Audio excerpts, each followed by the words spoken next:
ku kanisa ya Stewardship Ministries International ngesangibwa Lusanja mu Kawempe bajaguza olunaku lw'amaka ng'omukolo guno gwetabiddwako abakkiriza ab'enjawulo gutandise n'ennyimba ezitendereza wamu n'okusinza Omutonzi.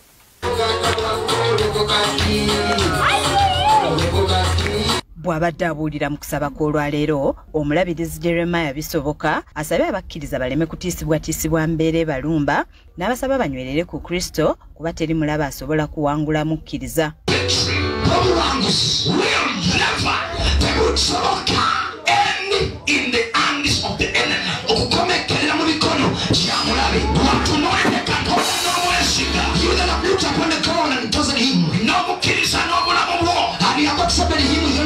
I want to guarantee you.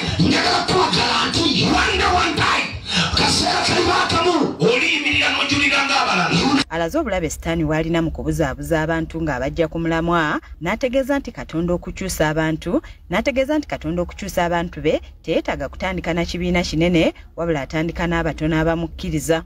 Okusaasaanya abaana ba Mukama. The devil to scatter the children of God. Teyeetaaga bantu bangi. He does not need many people. Yeetaagayo omuntu omu. He needs only one. Okumuteekako ekifuta kye.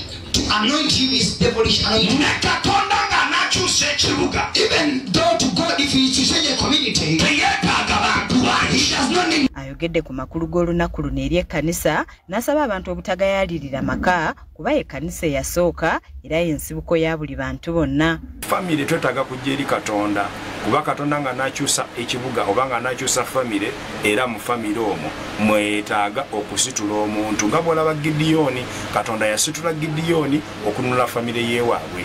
Abamu ku bazadde abeetabye mu kusinza kuno basabye bannaabwe okukomya omuze ogw'okweggyako abaana ne babawa abalala okuba bakuliza kuba buvunaanyizibwa bwabwe okukuza abaana mu ngeri ennungi. Abakyala bannange mwenna n'abawala abali wano abatanaza n'abavubuka mwennyini bannange totuulanga omwana n'omuwooba mwannyoko oba omuntu yenna okumukukuliza oba olina akusaba omwana.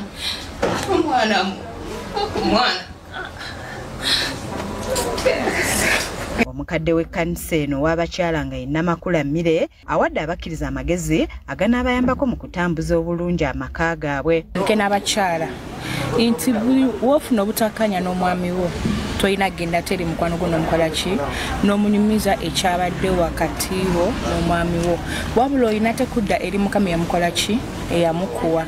N'abakulembeze abalala mu kkanisa eno nabo baliko obubaka bwe bawadde obukwata ku maka n'emikwano era ne basaba abantu okubweyambisa. Teekateeka okuwasa nti banoonye emikwano egyo egirina gye kibagattako banoonye abantu abo abaliyo olwedde abamaze okutuulamu ekyo ekintu ekyo oba bamaze okutuula mu bufumbo babayamba okubagayidingako butya bwe bateekeddwa okutambuzaamu amaka. Neus Kyomuhendo yakusakidde emboozi eno ku lwa KSTV agaleero.